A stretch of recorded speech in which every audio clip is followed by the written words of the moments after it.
And we are live on the Galaxy Man Show. So I'm going to get you to introduce yourself and explain a bit about what you do as a person, and then I'll dive right into the questions.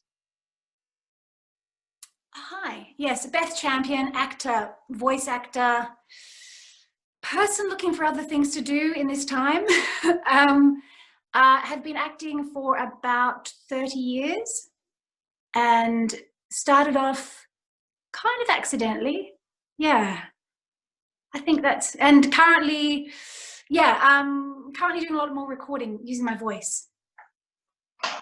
Yeah. Awesome. So we'll dive right into the questions now, Beth. So you're in this incredible film called The Legend of the Five, and you play Dr. Rawson, who ends up as the villain in the film. What was it like playing this character, and what was the experience like filming The Legend of the Five? I'll talk about firstly the experience. It was wonderful being close to where I live, which is in the Blue Mountains, which was absolutely gold. It was magical. It was magical because I appreciate where I live, but to actually film amongst it is it just highlights how delightful it is to be in a World Heritage Site. And so we were amongst beautiful ferns and incredible forest, and I was amongst people who kind of were locals as well, which was very nice. And of course we had people visiting us from overseas, but it was nice to kind of go down the road to work, because I often go to Sydney, or, so that was particularly lovely. I got to work with Joanne Samuel, the director, who's been a friend of mine for a long time.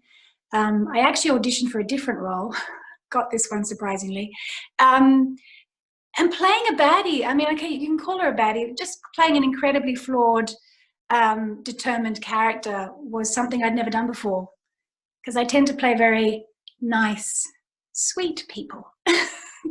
So yeah, it was a very nice change. Awesome. And to have power coming in my hands. Oh yeah, a lot of power that you definitely had in the film. So for my next question, what was your favorite memorable moment and scene that you shot? I remember I did give myself a bit of a fright when I did the scene where I was basically calling upon those people who were stopping my character getting to the tree of life, which was rightly mine. My character is the custodian of this tree, this source of all life. So when she confronts them and says, how could you do this? I remember getting a real chill. I remember thinking, dang, I have power. But also I really felt, energized by such a, such an overwhelming sense of, entitlement to what that character deserved. And I don't think anybody has that so often in real life. And I just thought it was an exciting way to kind of lift me off the ground. It was a great scene for me to do it. Yeah. Well, can I just say, you actually played this role in The Legend of the Five, truly incredible. With the whole tree scene, as you mentioned, like how long did that scene take to actually shoot, by the way?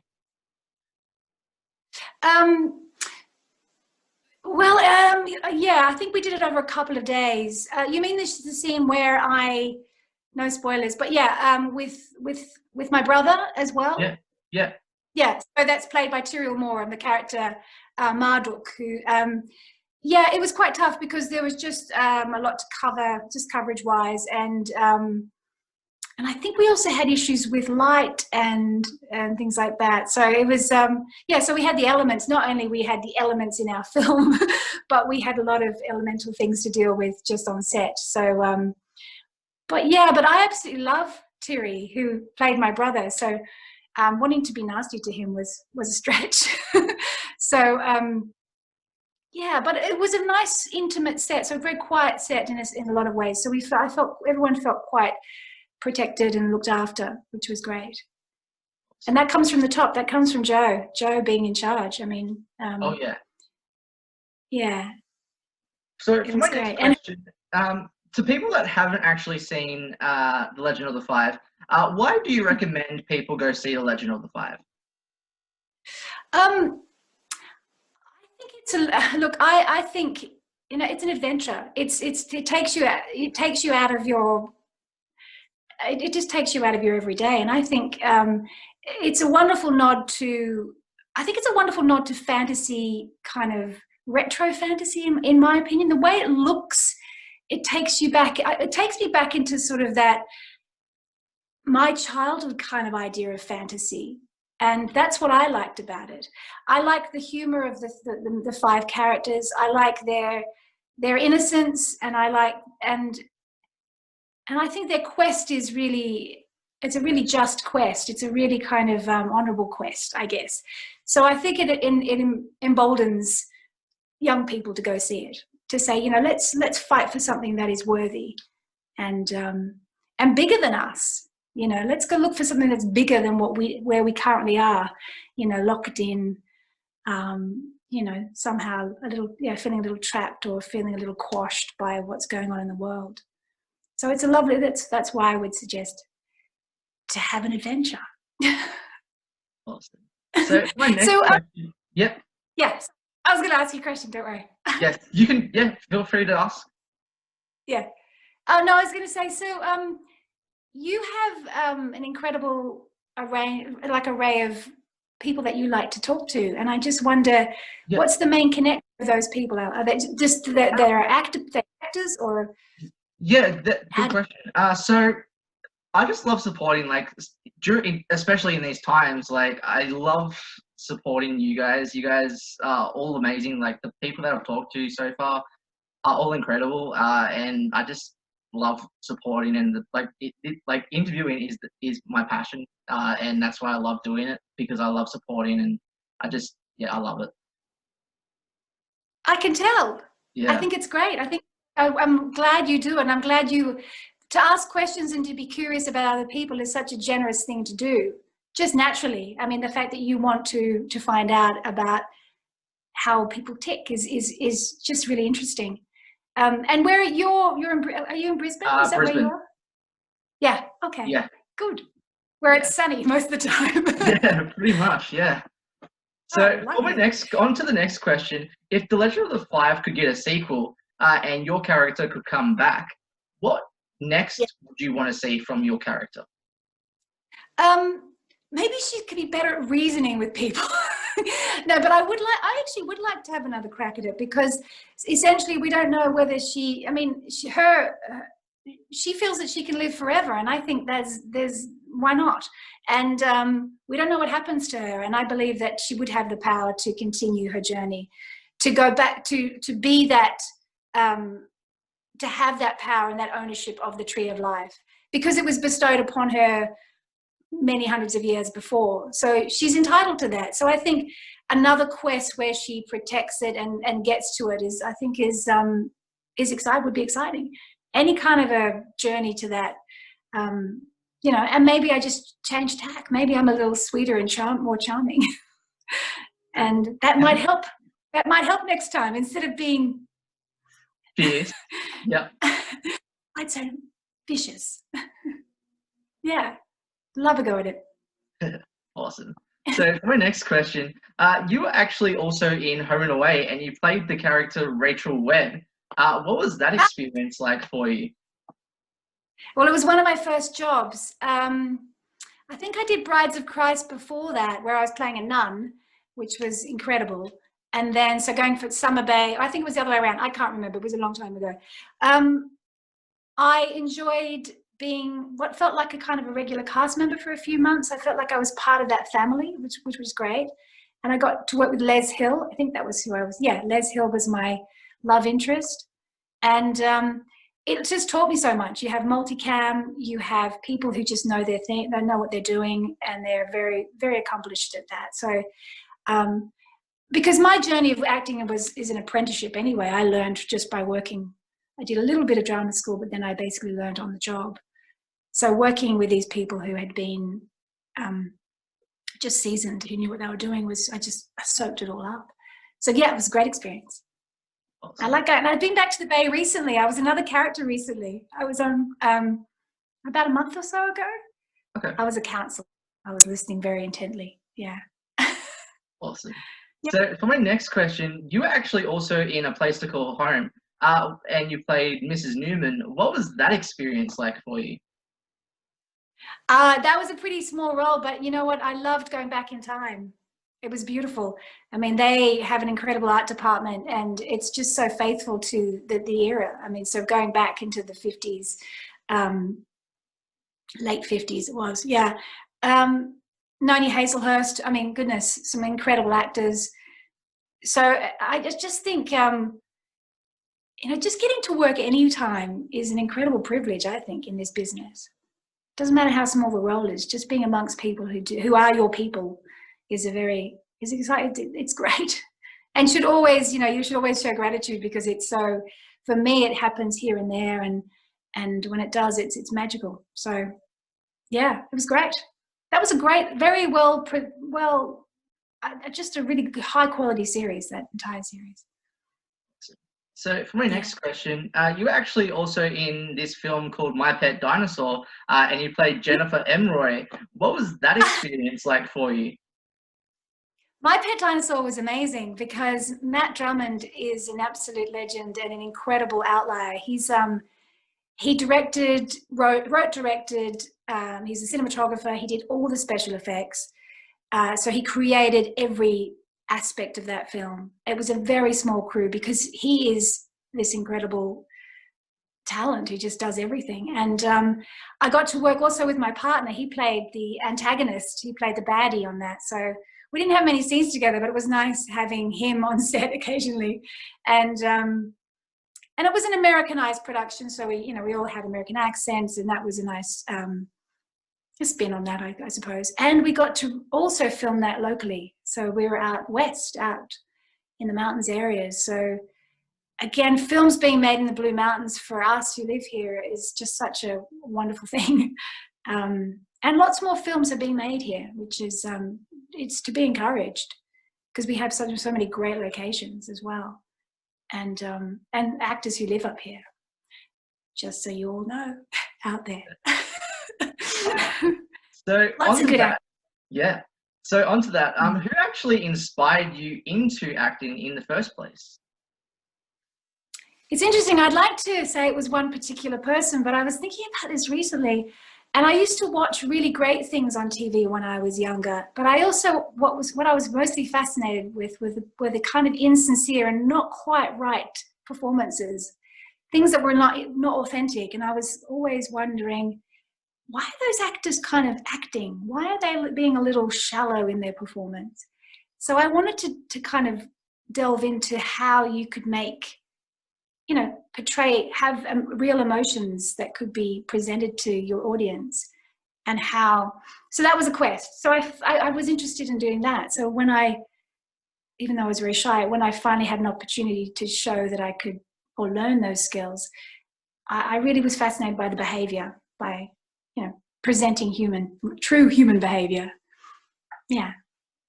So that's it. There was no particular hero. I mean, even though I have some, yeah. Awesome. So for my next question, what have you learned about yourself during all this pandemic this year? I was going to ask you that. Sorry, I have a runny nose. Sorry. I've learned that I'm quite fearful. And that's an honest thing. I think we are, I'm fearful of, just fearful of things that are greater than me, and of us, things that we can't control. I'm fearful of what, I might lose, but then hopeful of what I might gain, I guess. That's the upside. I've just learned a lot about, like there's a fear of, especially in the arts, are we going to ever return to something that resembled what we had before? Are we going to have enough projects to work on? Is it something worth continuing to pursue? Is there hope for us? And so that's a fear, that natural fears, I think. But also I've had a lot of time to work on, it's like a personal project of trying to keep well, in all kinds of ways. So I think that's been a really good thing as well, to invest in just being well. Yeah. How about you? Good question. What have you learned about yourself? I actually learned that I could well, that I can actually, if I put goals together and I have a mindset, I can do anything, anything that's possible. And I just have to believe in myself. And yes, yes, I suffer at times with a lot of anxiety. But the thing that helps me push through is helping others and supporting as what I do. And I just I never stop, and I just love it. So yeah. You seem very grounded. It's interesting. It's lovely. Whenever I see you, you have such a groundedness about you. So it's working. Thank you so much. It really means a lot. Doing what you love. You know, you're not second guessing it. It seems like you're trusting it. You're trusting it. So, hooray! Thank you so much. That actually really means a lot. So on to my next question. What are the challenges into the acting industry, and how do you get through those challenges as a person? Gosh, the challenges are, I think it was for me, I always felt like I had to somehow know what people wanted from me, and you can't know that. And then it sounds obvious. How do you know what people are thinking? How do you know that when you walk into a casting, you know, that what you do is going to hit, is going to be just what they need? You don't. So all you have to do is go with what you have. But I think when I first started, I didn't understand that. I was told what I had. Oh, you've got red hair, or you're this, you're da-da-da-da. So I kept wanting to, I guess, please with that, what people told me I was. And I think that's very limiting. And you can't hang on to that forever, because you do change.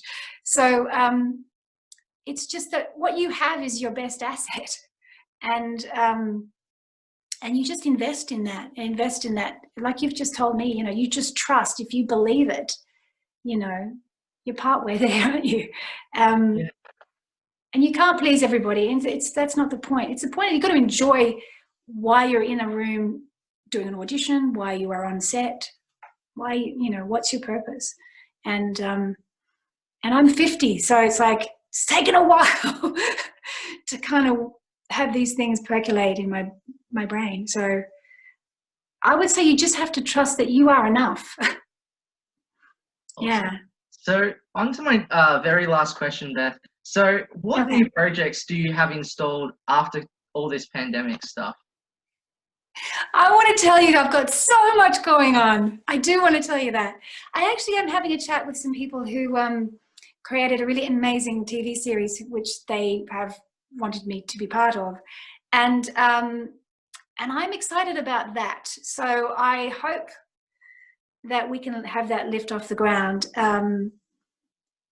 That would be amazing. I mean, that's a great idea. What I've also been doing is an incredibly long project of recording an audiobook, which I feel like I've grown a beard because it's taken so long, but I'm almost there. The content of the book has been incredible. So reading it has been enriching to my mind, but I've also been editing and mastering in my own studio, and that's my current project, which is a perfect COVID project, really.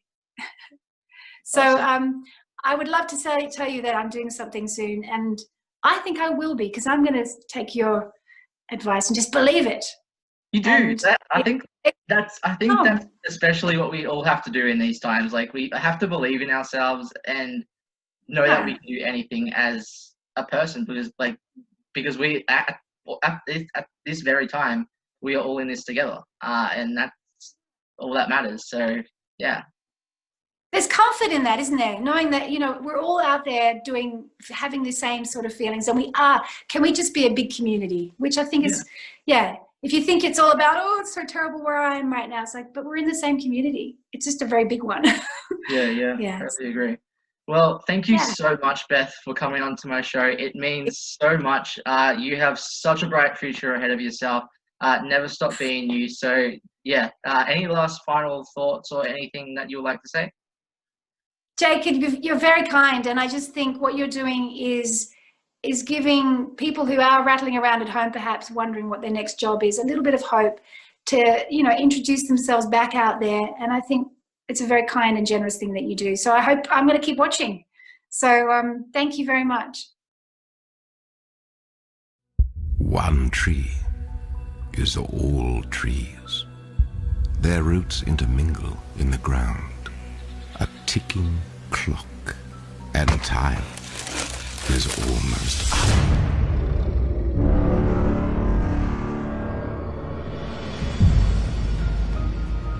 I read that these markings represent the elements, and in this culture, everyone is born with one. Like the star sign?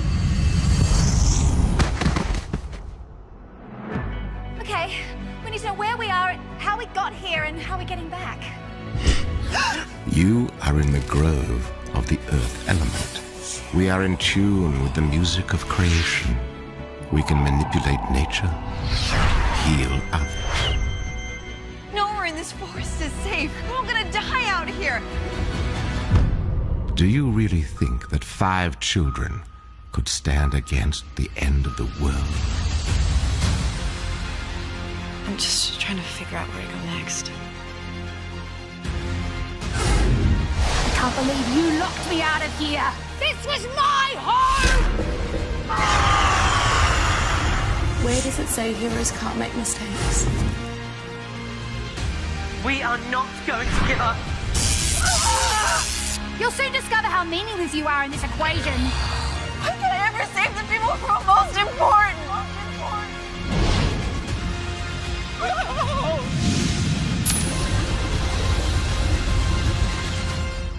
This is the place where things are darkest.